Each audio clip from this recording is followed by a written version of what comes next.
Hi, Michael. Good morning. Hello, good morning. My apologies for being a few minutes late. Oh, you are right on time. We were early, so it's my what says 8 a.m. Ah, US time. So it's 5 o'clock Pakistan time. So I think we can start. So thank you, Michael, for joining this webinar.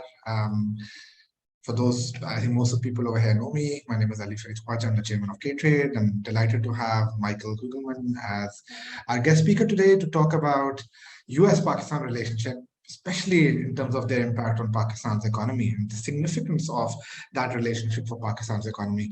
And of course, Michael, Michael, I think most people in Pakistan know you already, but for those who don't, I don't think there'll be anyone on the call, but he's the deputy director of the Wilson Center, and he's also in charge of the Pakistan initiative, which he has successfully launched. So Michael, would love to hear a bit about the Pakistan initiative, which you have launched, and also then get your views on US-Pakistan relationship. How do you think it has changed? Do you think it has improved recently? There are a lot of questions which I have. So typically the format of these webinars, which we regularly host, is that I'll request you to talk a bit about the topic, and then I'll ask you a few questions, and then we'll open it up for Q&A for the audience. For those who are listening, they'll ask their questions by writing it on chat, and I'll read it to you, Michael, and then you can respond to them. Great. Well, thanks, Ali. Thanks for having me as part of your program here. First, before I say anything else, for those of you in Pakistan or for those of you with friends, family there, my heart goes out to you because of these terrible floods. The images are just devastating. And so I'm keeping my many Pakistani friends in my thoughts, and many of my American colleagues here in Washington and others are as well. So yes, you're correct, Ali. We recently launched a new Pakistan fellowship, which is part of a broader Pakistan initiative. And very briefly, this fellowship is a very traditional fellowship in the sense that it will provide a 9-month residency, a funded residency for a thought leader from and based in Pakistan, and they will be at the Wilson Center working on a substantive research project. We're really excited about this. I think it's the only fellowship of its kind in Washington. There are very few opportunities for Pakistanis to spend an extended period in residence at a DC think tank. We had a program like this in the past. It had been on a brief hiatus, but we're glad to bring it back in somewhat of a different form. Yeah, we're really excited. And if any of you are interested, our website, wilsoncenter.org, has the details. October 1st is the deadline. And the goal ultimately is to ensure that there are Pakistani voices in Washington that can continue to contribute to discussions and debates about Pakistan and about the US-Pakistan relationship at a moment when the future of the relationship is a bit unclear and unsettled. And I guess that brings me to the second question, what the relationship is looking like these days. And when I'm asked this question, one thing I oftentimes start with is, we talk a lot now about how it's sort of unmoored and unsettled, and certainly there have been some tensions in it given events of recent months.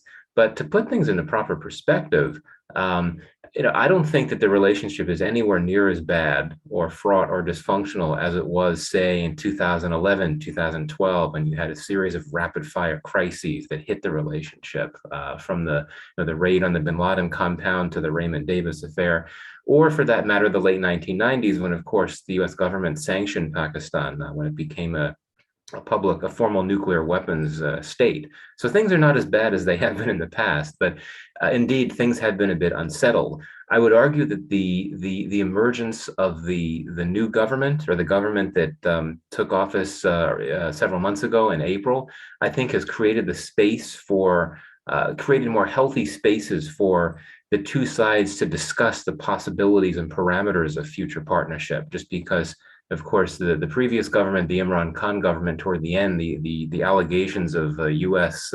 Conspiracy to overthrow Khan, that made it very difficult from Washington's perspective to pursue a healthy relationship with Pakistan. So now with the new government, that has created some new opportunities.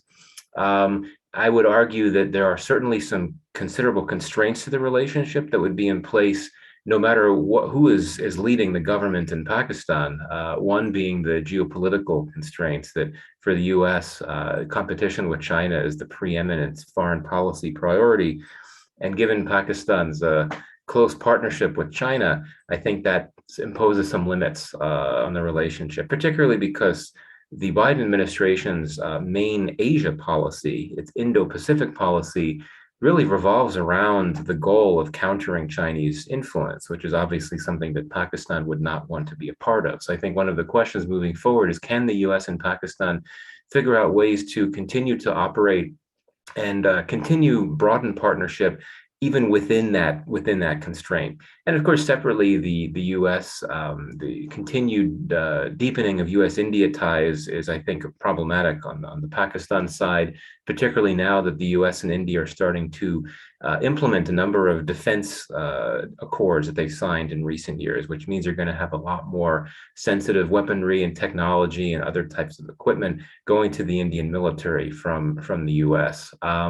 Also, the Biden administration was in the trenches, so to speak, at the moment of the war in Afghanistan, when there started to be a number of tensions with Pakistan, in the sense that the Obama administration had a lot of Biden people, so to speak, including President Biden himself, of course, was VP. And there's still a lot of bad memories and baggage about how Pakistan was pursuing policies directly at odds with US interests in Afghanistan. But I'll stop here.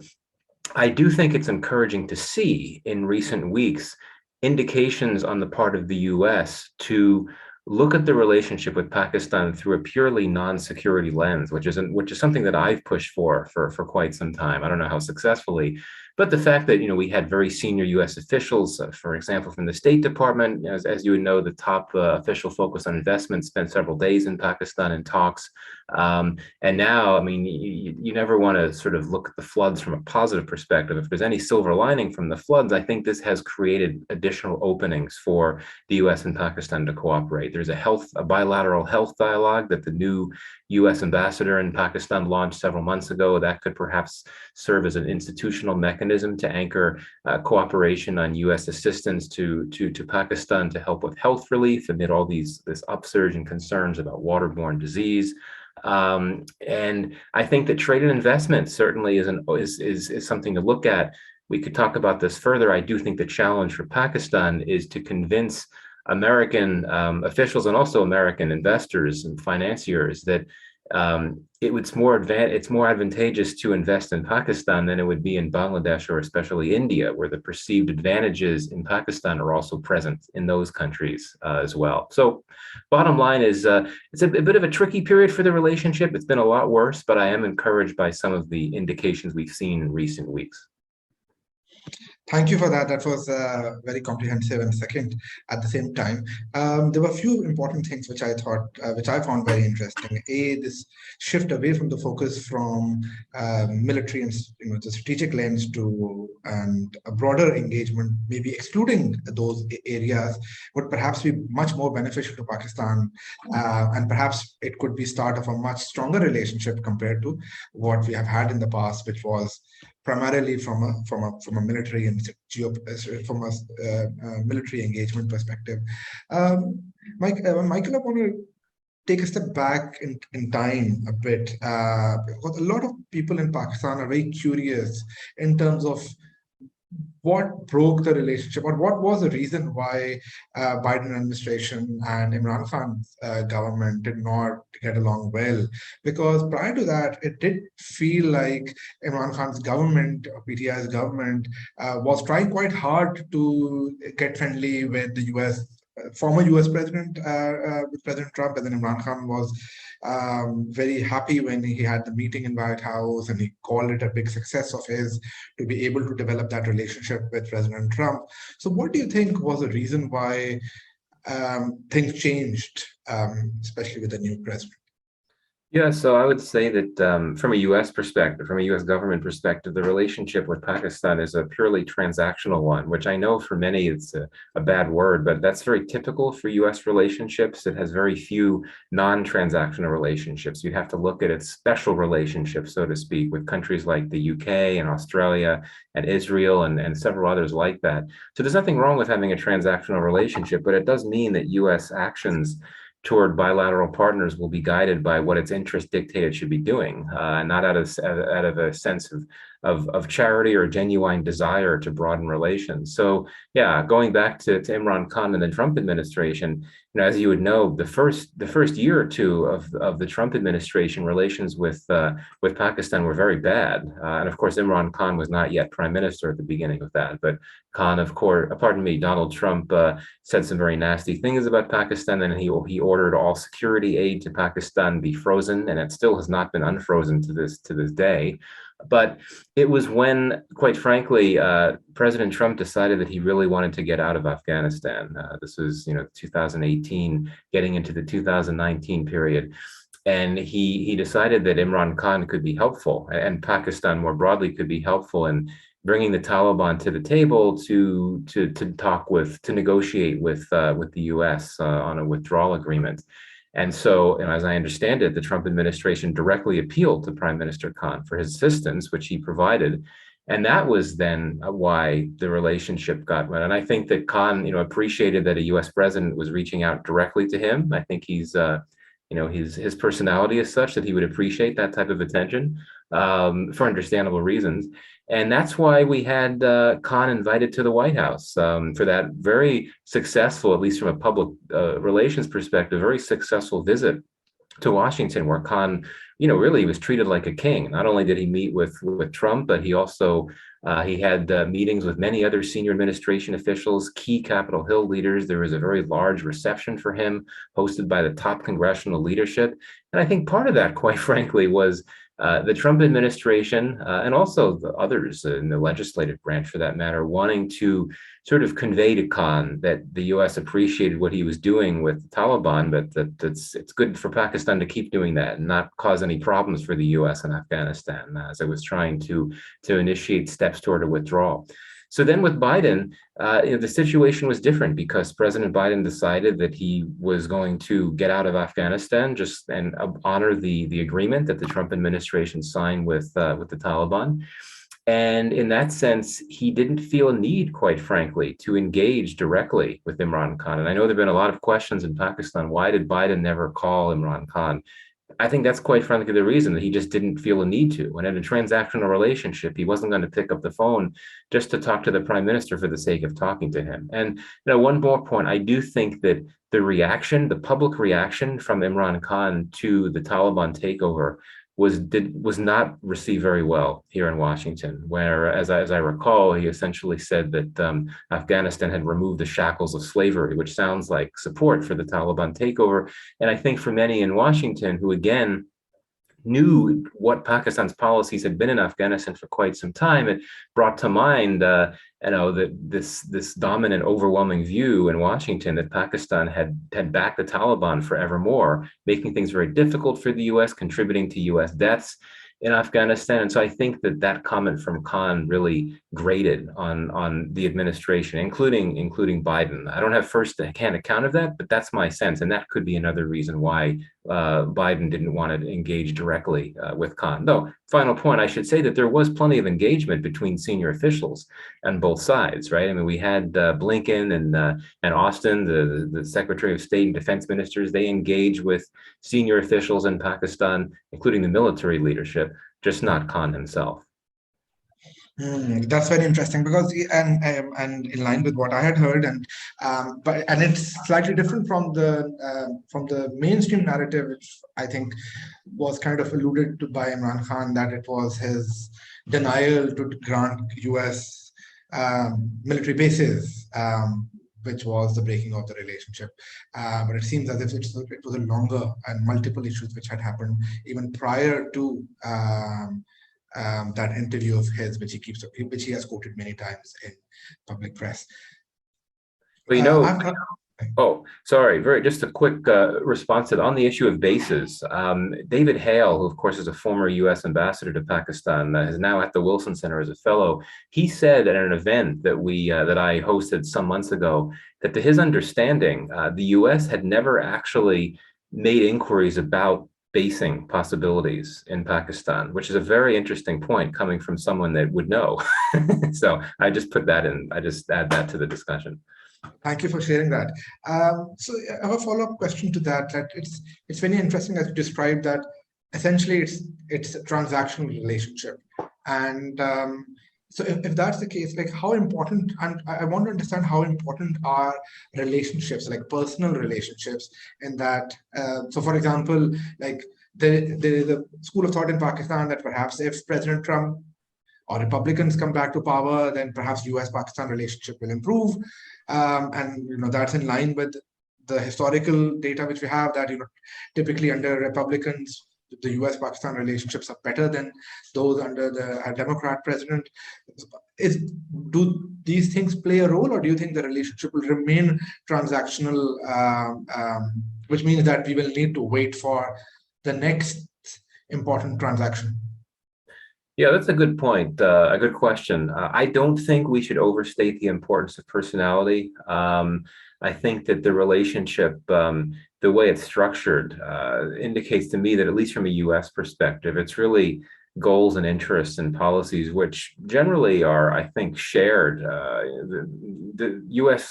interest in Pakistan, I would argue that there's a fair amount of bipartisan support in Washington for them. I mean, there could be some outliers. So I don't think that any one person, regardless of their party affiliation or their personality, would take the relationship to a different level. And indeed, I do realize that many in Pakistan feel that Trump was a bit different, not just because he was a Republican, which indeed you're right, that we have seen better relations between the two countries during Republican administrations, but also his sort of a very unconventional way of doing business, of his, willing to have a nice long phone conversation with Nawaz Sharif just because he wanted to. And, you remember the very famous conversation where he said that Nawaz Sharif was a great guy, according to the Pakistani readout.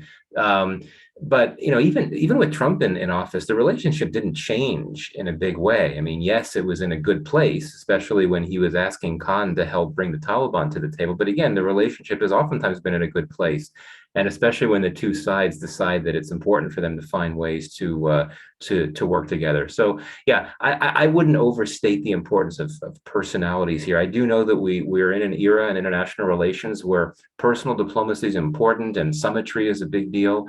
But I don't think this relationship is that type of relationship where such considerations could impact it for the better or for the worse in a big way.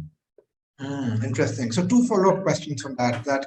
When Ambassador Dilawar Hussain was here in Pakistan and we hosted him, he reminded us that Ambassador Dilawar Syed, he reminded us that Pakistan still is a non-major US, a major non-NATO US ally, and his implication was that the relationship is important relationship for the US. But your comments seem to suggest that you don't think that there is much, and then it's not in the same, of course, it's not in the same league as Israel or UK relationship, but is it similar to Egypt relationship for that? Right. Yeah, it's hard to rank it. People oftentimes ask me, I would argue that it's not a top 10 priority relationship, but I do think that for many in the government, it's a top 10 or 15 country to keep an eye on. I mean, quite frankly, there's long been concerns in Washington, especially from those in the security establishment here, that it's a volatile country. And even though, of course, terrorism is nowhere near the threat that it used to be in Pakistan, that you just have some dynamics in Pakistan that make it a volatile place and one worth keeping an eye on, so to speak. I think that yes, U.S. officials from both parties do recognize it as an important player and even as a strategic player, just because of where it sits geographically, the relationships it has with the Chinese, with the Saudis, with the Gulf countries, with the Turks. These are important relationships, and obviously the size, population-wise, is one of the biggest countries in the world, and a very young country, which I think is very significant from a strategic standpoint. So I think for those reasons, and it's not only Ambassador Syed that has made comments like that, but also Derek Chollet, who, as you know, is a counselor in the State Department. He's one of many senior officials in Pakistan right now, or will be there soon in the next few days. He had said in an interview with, as you may have seen some days ago, with I think Dawn, that basically we do consider Pakistan to be an important country because of its size, and it's one of the largest countries in the world. So yes, but the question is, just because you see the country as strategically significant for all those reasons, does that entail a decision to figure out ways to move closer to the country diplomatically, economically? Well, we haven't seen that. We haven't seen that just yet. And I think the conversations are starting to percolate now about what are the possibilities for broadening cooperation along economic commercial lines. But at this point, at least, so far as I know, it's simply been a lot of discussions, exploratory talks, and so on. Mm. So it's a bit more grim than I thought, or would have liked. You mentioned the floods in Pakistan, and I remember 2010 when the last floods happened. The US went all out to support Pakistan, and then US aid got massively involved. I think I don't remember whether it was Hillary Clinton or who was in the administration at that time, but they made an appeal out. To support Pakistan, and the US aid also helped earlier when there was an earthquake in the northern region, and it was under President Bush at that time, and so we haven't seen that kind of support this time. And then, do you think there can be hope that the administration would also support Pakistan, provide humanitarian support, the kind of like which it's provided in the past, or should we not expect that? Because interestingly, what we have seen is some support from US companies, and especially companies in the technology sector. And to me, that's very promising because it links with an earlier point which you made in terms of Pakistan competing for interest from US investors versus Bangladesh and India. Because what we have seen is that in the technology sector, Pakistan has attracted far more investment in the VC space from US companies, from tier one US investors compared to Bangladesh. Of course, a fraction of India, but multiple times larger than Bangladesh, which has not been the case in traditional industries. So that's the area of hope. It does seem that US technology companies are at least more interested in Pakistan compared to the kind of interest we have seen in other industries. Yeah, no, absolutely. And I think that's something to certainly to highlight. Where is Pakistan's comparative advantage? Where is its value added against the backdrop of what India and Bangladesh, but especially India can offer to the United States? And you're right. I mean, the tech industry, I think many in the US on a sort of a broad general level don't actually actually recognize just how much potential there is in the Pakistani IT tech field, broadly speaking. Even though, of course, we have had this very impressive development of Pakistani American tech folks who have tried to broaden the relationship through in the tech world. But no, absolutely, you're right. This is definitely a space to look at for sure. And I think it's again finding ways around that conundrum. But again, I think the India factor looms large here, just because there's been so much more broader investment coming from the U.S. for quite some time. Though that said, there are some bottlenecks when it comes to U.S.-India commercial trade. I mean, the trade tensions that were there during the Trump administration haven't been resolved yet, quite frankly. So that could create additional opportunities for the U.S. and certainly for Pakistan. And the first part of the question, which was like the US humanitarian support Yes. for flood. Yeah. So, yeah, I mean, many have brought attention to the fact that so far 30 million has been pledged, whereas about, 600, 700 million was provided during the 2010 floods, which weren't as serious as these. I imagine more support will come. I mean, the fact that you have this large US interagency mission on its way to Pakistan, if it's not already there, in which you have really top officials from DoD, USAID, state, and also the National Security Council, which is very interesting. And then, of course, you had I think there's been an assessment team from CENTCOM in Pakistan over the last few days, trying to see how the US military can support USAID efforts. So this is all encouraging. But I think that there is the risk. Obviously, this is very sensitive. Whenever you talk about assistance, U.S. assistance going to Pakistan, invariably there's going to be skepticism about that. Then, obviously, when the U.S. military is involved, that's going to ramp up skepticism even more. I know that there are many in Pakistan that believe that when the U.S. military has been going in there 2011, 2010, 2005 to provide humanitarian support, that it also conducted surveillance activities. So this is obvious, and this is tricky, and it's a delicate moment for the relationship.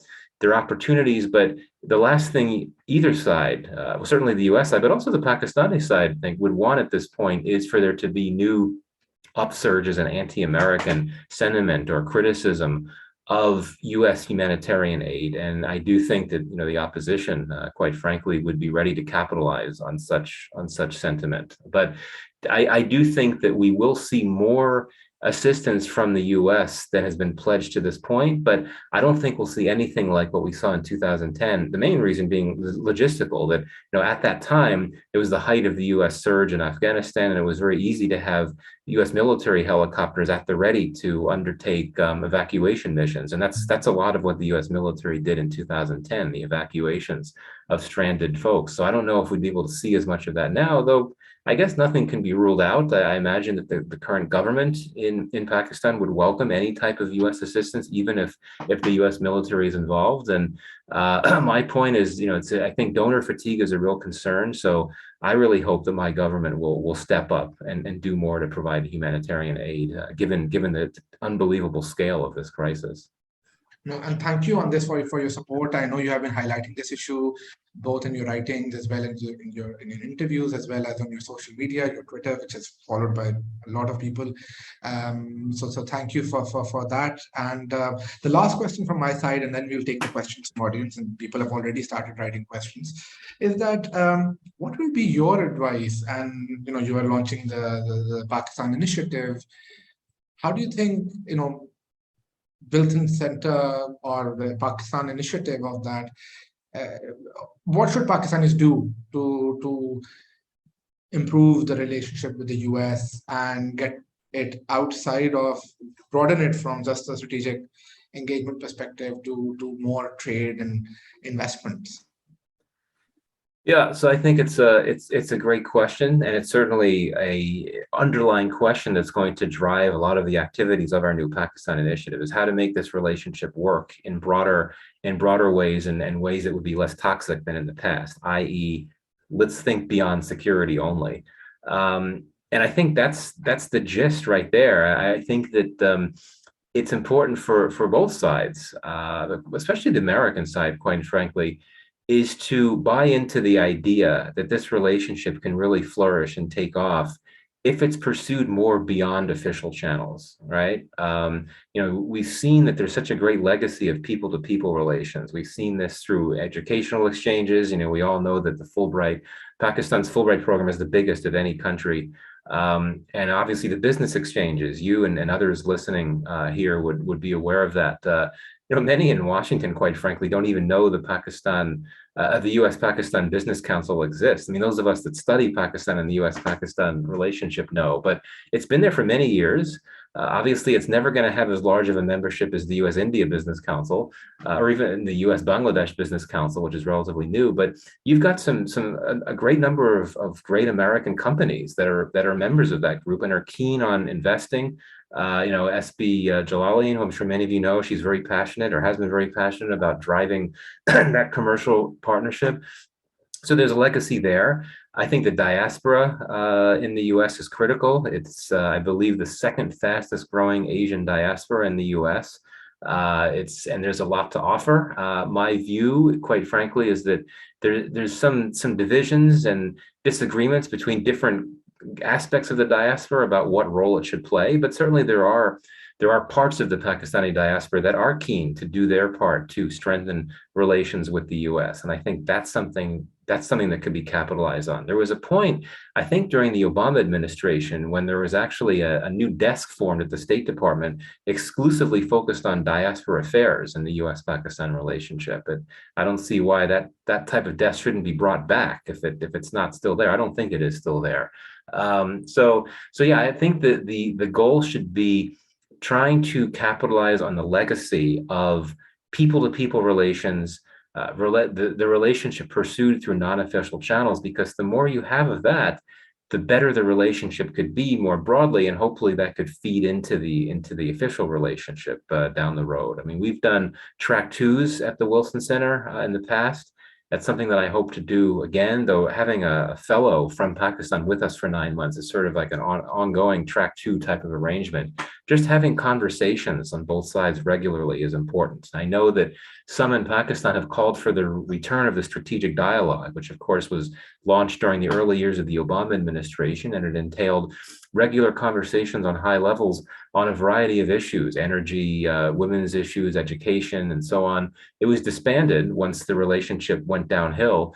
I don't think that it would be realistic to think that that could come back, but even if you try to restore it at lower levels, there's something to be said for that. So yeah, I'll end there. Great, thank you so much for that. And I'll just move on to questions from audience. And guys, if you have more questions, please write it on chat. I have a few in front of me. The first question is related to US support with IMF, especially related to debt scheduling. Generally, the perception in Pakistan is that US plays a major role in deciding whether IMF would support Pakistan, and also in terms of influencing the decisions of entities like FATF, for example. How important do you think? Do you think that the US government directly gets involved in deciding IMF's funding, and do you think that they will support Pakistan in getting some kind of debt rescheduling or anything like that? You are on mute. I can put you on mute, but let me see if I can unmute you. 1 second.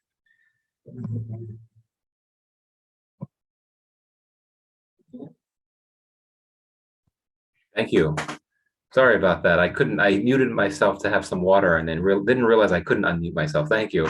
Yes, it's a great question. Absolutely. When it comes to the IMF, the US has a tremendous amount of influence there, and it has for quite some time. And I would sort of set that apart from FATF. I mean, I know that it's become a very popular debate in Pakistan as to whether FATF is simply a political tool to compel Pakistan to do certain things.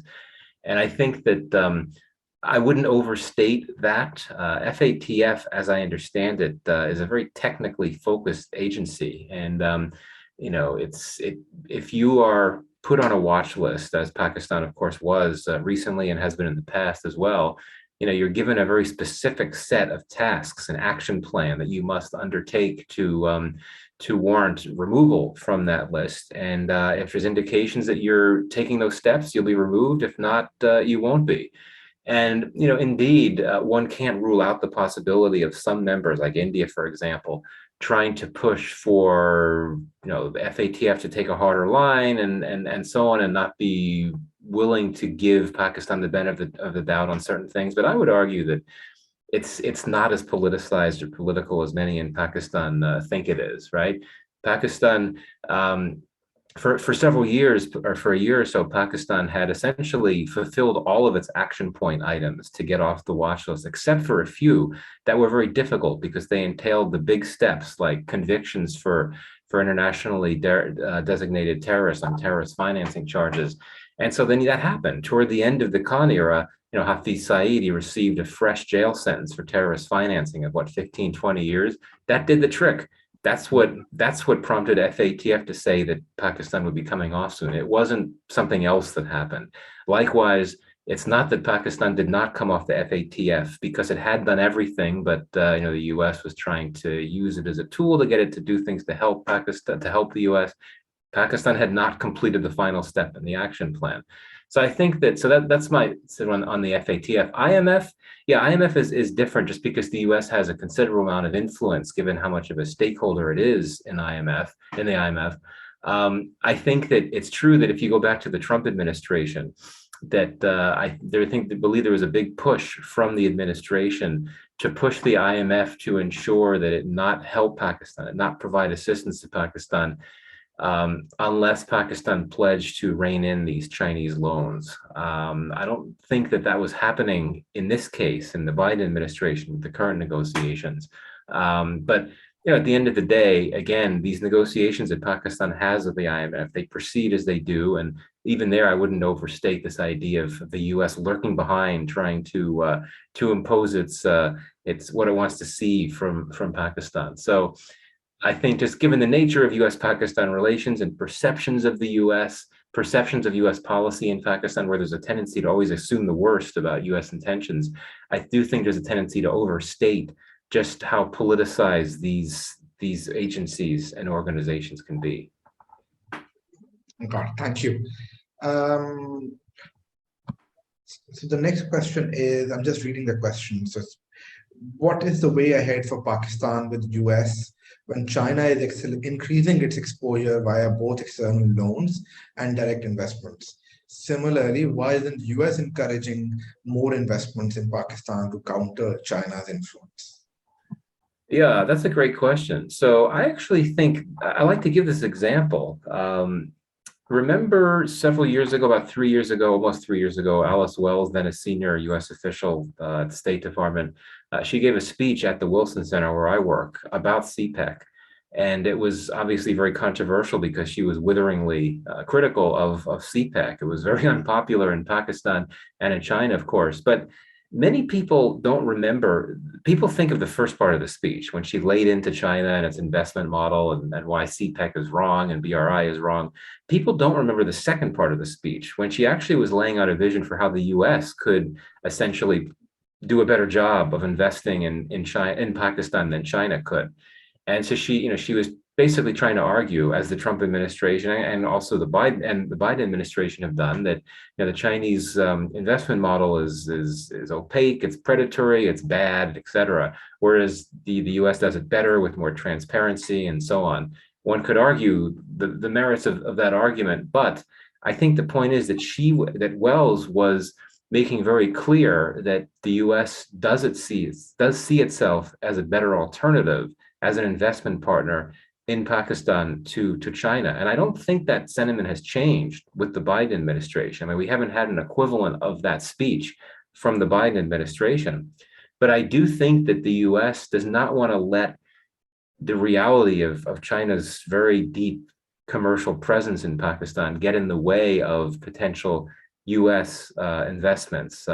Now, if the US thinks that it can actually compete with China, that would be wrong. I mean, I don't think, quite frankly, that the tools associated with the Indo-Pacific policy, like the Blue Dot Network and some of these other tools that are meant to sponsor transparent infrastructure investments in the world, in South Asia, including, those can't compete with what China is doing. But I do think that the Biden administration does want to show the Indo-Pacific region that the U.S. it can do what China has done, but it can do it better, more equitably. Working with partners, with treaty allies in Asia and beyond. I don't think there's much of a place for Pakistan in this, but so I do think that the U.S. has tried and will continue to try to make the argument that it can do these investments better than China. I mean, the Indo-Pacific policy on the whole revolves around that idea of countering China with U.S. alternatives. It's just that we haven't gotten to a point yet where those alternatives are very clear and apparent, and certainly not in a position where they could substantively compete with what China has produced. Thank you for that. And I'll just tell the audience that, DFC, which I think is a part of USAID, is now actively looking to invest in Pakistan. They've publicly published tenders for giving grants to Pakistani companies. So those who, and we are also helping them find potential investment targets to invest and support. And sorry to interrupt. That's exactly what I meant. That I think the U.S. does not want to let the reality of China's close relationship with Pakistan get in the way of its own investments. And particularly now with the government in power in Pakistan, I think has created more opportunities to take these conversations forward even more. So absolutely, you're right. I mean, DFC is a key actor, one to watch for sure. Thank you for that. Just reading the next question. They want to ask that, do you think that US can influence European industrial companies to invest in Pakistan? Because some of these companies are hit, their supply chain has been hit by Russia and Ukraine war. Can the US influence them to invest in Pakistan as a backup for the supply chain? Yeah, that's a great question. I think the challenge there is the same one that lies with the U.S. I mean, so many of these European countries have already invested quite heavily in India and in Bangladesh. Obviously, yeah, I think perhaps for some in Europe, India's position on the Russian invasion of Ukraine has caused some complicating factors, but I mean, you've seen, I would argue, some pretty strong, big developments in the EU's trade diplomacy with India in recent years, which doesn't bode well for Pakistan. So I think that could be difficult. I think that the first step for the US is to convince itself and to convince investors in the US that Pakistan is a much more desirable destination for investment than many may think. I think that has to happen first before you could think about taking that argument to the Europeans about what they could do in Pakistan. But certainly, as you would all know, I mean, many of the EU countries have a very strong, not a very strong, but a considerable presence and even influence in Pakistan that is not as toxic or volatile as the US one is, right? I mean, if you look at the Germans, certainly at the British, of course, they're no longer in the EU, Europe more broadly. There is something to build on there, just because the relationships between these European countries and Pakistan, at least at this point, are not fraught or delicate in ways that the U.S. relationship with Pakistan is. So that could create an opportunity as well. Unfortunately, the French relationship was not that favorable. True. Moving to the next question. I'm just again reading it. So can US help with, I've read that already. Why US is reluctant to sign Tifa with Pakistan? I don't know what Tifa is, but TIFA with Pakistan. Yeah, that's a trade. It's a trade and investment framework agreement. I think that's what it refers to. Well, this gets to some of the issues that we discussed earlier. Well, actually, we didn't discuss this earlier. That I would be very blunt in saying that even though the security environment in Pakistan has improved in a big way in recent years, many investors are still a bit leery about, and many U.S. officials are leery about sort of broadening trade and investment in a big way because of concerns about the environment, not in terms of terrorism risks, but lack of enabling legislation, concerns about taxation policies toward foreign companies, and so on. So I think that there are other issues that have to be worked out before something like a Tifa thing could actually be seriously pursued. We're just not there. But again, you have to start with the conversations. And again, to go back to what we were discussing before, that's why it's so important that you have had very senior U.S. officials focused on investment, spending time in Pakistan, meetings, there's talks. That's important because that's where you have to start. You can't really proceed anywhere so long as the relationship remains narrowly focused and seen through the silo of security, where there are some indications that we're starting to move beyond that now. So the first step is just to have a lot of conversations and track twos and try to sort of see what the possibilities are for getting around these bottlenecks. So that I think has to be a key start. So you're right that we have to start at one step behind that, which is just improving the relationship and engagement. And my fear is that the political environment in Pakistan, especially with vis-a-vis Imran Khan's narrative, could be a blocker to improving relationship. Although the government might want to do it, but if that's, I don't know whether they will be. and a counter narrative to that would prevent anything from improving. Moving to the next question from Asim, he's asking, can you share your outlook on US midterm elections and 2024 general elections? Will Trump be sidelined in light of the recent FBI raids? Does this improve chances of a Democrat White House in 2024? Well, let me just say with the caveat that I'm actually not an expert on US domestic politics, and my mandate is not to really speak about it. So what I say here is in my complete private capacity, not as a member of the Wilson Center. I think it's very unlikely that we're going to see Trump returning to the presidency. I think it would be very unlikely for him to actually face legal punishment just because of who he is and the resources he has to retain the best possible counsel to ensure that he doesn't spend any time in jail, even though it certainly seems like he's done many illegal things. Too early, I think, to have a sense of the 2024 election. I think for me, one of the questions was, will Biden return for re-election? He claims he will, but many have indicated that he appears to have lost a step, that he's old for a president. And I think there's some concerns about his health. But at the same time, Kamala Harris has, I would argue, not been quite as effective as many had thought she would be. Many had seen her as the next big star of the Democratic Party. But it's hard to say. I mean, I don't know what's really going on the inside, but she doesn't seem to have been as strong of a vice president as many would have expected. And there have been some speculation that some in the White House had even tried to sideline her. So I don't know the truth of this, but for me, the big story, I mean, everyone's talking, will Trump run again? But for me, the interesting story is on the Democratic side. Will Biden run again? And if not, will Harris be up for the task? That's something to watch. 2024, midterm elections, I think is a good chance the Republicans are going to do quite well, though Biden's approval ratings have gone up, noticed in recent in recent weeks. I mean, the economy continues to move along, so to speak. But it's just a very polarized environment here in Washington. Obviously, Pakistan is a polarized environment too. It's very polarized here. So whatever comes out of the midterm elections, the Congress is going to continue to be very, very polarized, and it's going to make it difficult for legislation to come out. Biden has really struggled to come out with any type of legislation. His failure to get climate change legislation through was a big blow for him. Anyway, yeah, that's that. And sorry, what was the first part of the question? Or maybe that was the only. I think that this was the question. Okay. The next question is a good one. Abid is asking, how do you see US-Pakistan relationship if Imran Khan comes in power in upcoming elections in Pakistan? Yeah, that's a good question. So, it depends when. I mean, if we're talking, if the elections happen as they're scheduled to, which would be the end of next year, then I think enough time might have gone by that it may be easier for the U.S. to accept working with him. I mean, obviously, the official line and really the private line from U.S. officials that they'll work with whatever government is in place in Pakistan, even if that means Imran Khan is back. But given that it would be the same administration here, I just feel it would be very difficult, quite frankly, to accept working with the leader that accused the U.S. of trying to overthrow him, which of course is a baseless accusation. I say that with 100% certitude, and obviously that's the view from the U.S. administration. It would just be very odd and very awkward.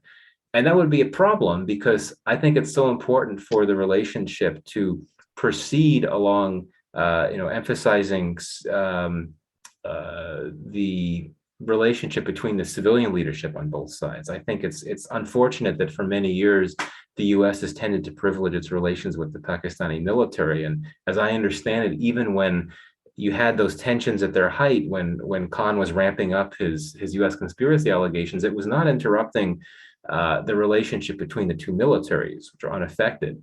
And that would be the case as well if he were to return to power. But I think it's so important for the administration in Washington, whoever it is, to privilege relations with the civilian leadership in Pakistan, not the military.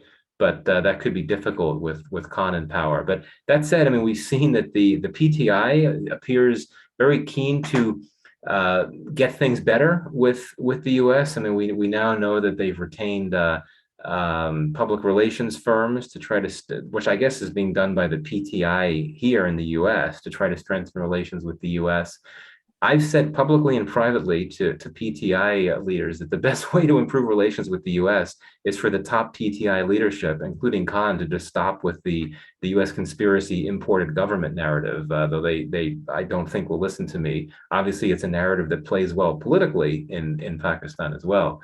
But so yeah, so how would the relationship look if Khan is back in power? I think it would be a bit awkward. It would be a bit difficult to get it back on a good path. But then again, that would depend on what happens before Khan were to return to power, right? I mean, will we have seen some achievements in the relationship? Will we see some new developments emerging from all of this diplomacy we've seen in recent months? Related to flood recovery, related to the health dialogue, related to some talks about trade and investment. If there's been some forward movement there, then obviously that would provide some more solid footing, and I think would provide some safety net, so to speak. But for sure, it will be much more difficult for the relationship to sustain any momentum coming out of what could come in the next few months of the next year if Khan returns. It will be much easier to do that if you don't have Khan in office. Thank you. And I want to dig deeper on this because this is important, I think, for us to understand and the people in Pakistan, including myself, to understand. So we'd love to get your insight into this. And then you said that, the relationship will be awkward, it will be strange, and might not maintain a positive direction. What does that mean for Pakistan's economy? And then we spoke about getting US support for IMF, but does it mean that the US will discourage IMF, because that has serious implications for Pakistan's economy? And does it also mean that do you think that could discourage US companies from also investing in Pakistan? And then what's the economic impact of awkward relationship?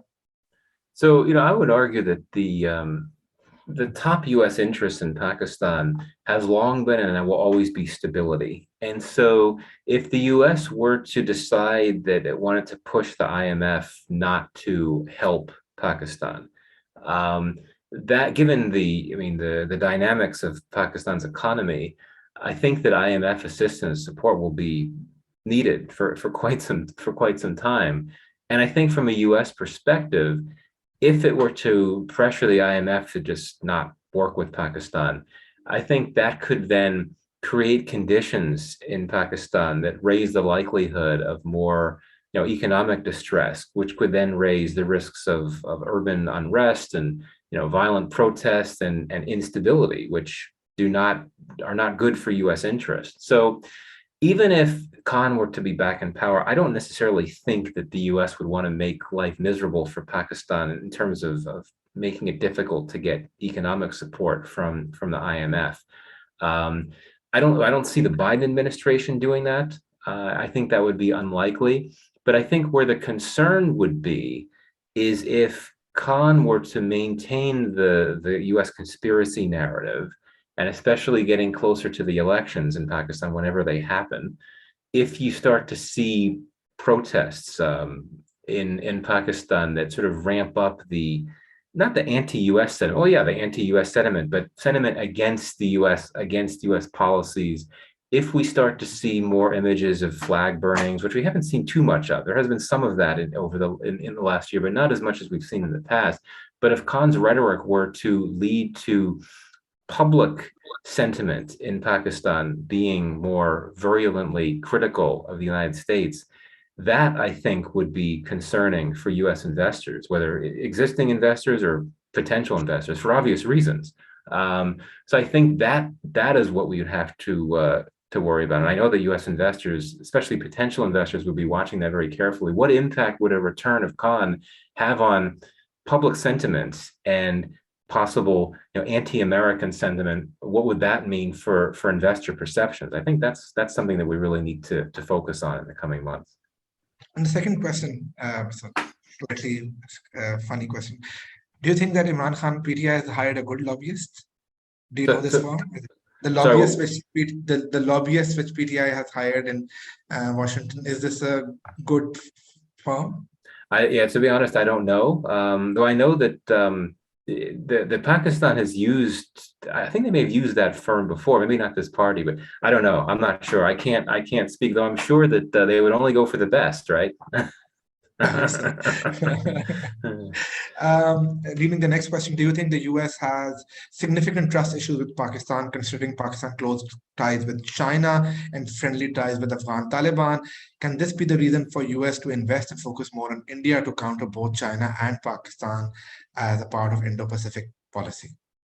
I think that, yes, I mean, there are trust factors for the reasons that the questioner mentioned, absolutely. But I don't think that necessarily has to impact the decision to invest because, Pakistan's support for the Taliban, its relationship with China, those are not necessarily things that would directly impact the investment environment by any means. I think that the bigger issue, and this gets to what I had said before, is that I think that some of the sort of the attractive markets in Pakistan for U.S. investors, consumer bases like the middle class, urban middle class, tech savvy, English speaking urban middle class, there tends to be a level of unease or even hostility to U.S. policies that you don't see with those similar consumer bases in India or Bangladesh, and I think that could be a concern for U.S. investors. So. But yeah, in terms of Pakistan's policies, its foreign policies, and what it's done with China, its relations with the Taliban, and of course its harboring of various terrorist groups that have threatened the U.S. and its allies. Those are the issues that linger. But I don't necessarily think that it should not impact U.S. considerations about investing, just because they are separate matters, or at least that's how I'd like to see it. I'm not sure if every potential investor would look at it that way. No, I agree. Last two questions, Michael, and I know we only have 5 minutes left, but I think these are really good questions or an angle we have talked about, which is the first one is, how will the US look at Iran-Pakistan gas pipeline? And if I extend this question, what do you think is happening with US-Iran side? Will they remove the sanctions over there? Yeah, great question. Hard to say because I'm not an Iran expert. I've always been a proponent of this Iran-Pakistan pipeline. I think it would be really good for for Pakistan's energy security. We'll have to see what happens with the U.S.-Iran nuclear deal. I mean, the nuclear deal with Iran. We know that the Biden administration has wanted to get back into that, and I think if it succeeds, then I think that it may be easier to address these questions about how would the U.S. look at other countries continuing to engage commercially with Iran. But no, I mean, U.S.-Iran tensions are still quite strong. I believe the Biden administration just imposed a fresh set of sanctions on Iran recently. So I think inherently there's reason to believe that the U.S. would not look fondly upon the Iran-Pakistan pipeline. And I don't think that Pakistan could expect to get a pass in ways that the Indians have gotten a pass for their engagements with Iran at the Chabahar port development, just because the U.S.-India relationship is very different from the U.S.-Pakistan relationship. I've long been a critic of U.S. policy toward Iran as it relates to South Asia, because I think that it prevents a lot of things from happening that could actually serve U.S. interests in a big way. The U.S. has a strong interest in a more economically stable Pakistan, and if that means more commercial engagement with Iran, either through pipelines or through importing Iranian hydrocarbons, so be it. But that's obviously not a position that the administration is going to accept. So yeah, I think that pipeline is a good idea. But again, it all comes down to the financing issue and how willing Pakistan is to go forward with that, given these concerns about U.S. sanctions. Thank you. And the last question. And the question is, will Taiwan conflict have a major impact on Pakistan?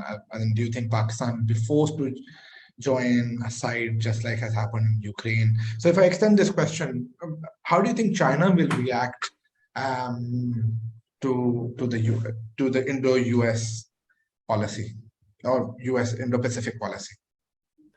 Yeah, well, obviously, I think one reason why the tensions between the U.S. and China, the PRC, have been ramped up so much is the Indo-Pacific policy that in Beijing is rightly perceived as an effort to counter Chinese power, and particularly because that's led to some additional developments that really worry China, like the reemergence of the Quad, which is certainly it's not an alliance, though it is a security accord in the sense that the countries agree to work together to counter China, mainly through non-economic means, but also these four countries do military exercises, and the US has a very strong military alliance with both Australia and Japan. So yeah, the Indo-Pacific policy is a big problem for China, and especially because this is, again, there's bipartisan support in Washington that this Indo-Pacific policy is the right thing. It's a continuation of the one that the Trump administration had, and yeah, Taiwan is a really, it's scary, quite frankly. I'm not an expert on Taiwan or China. I can't say what are the likelihoods of a conflict there.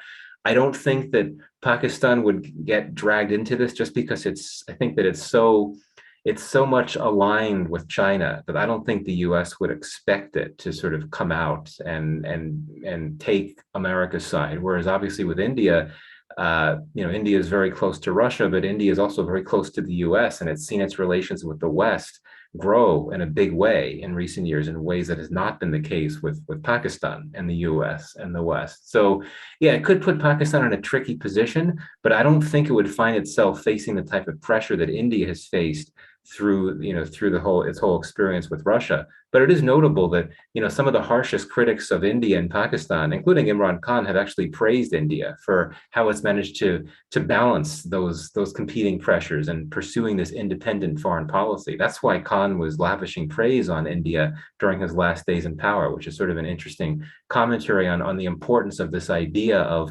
countries pushing back against US pressure. Do you think that's a good policy?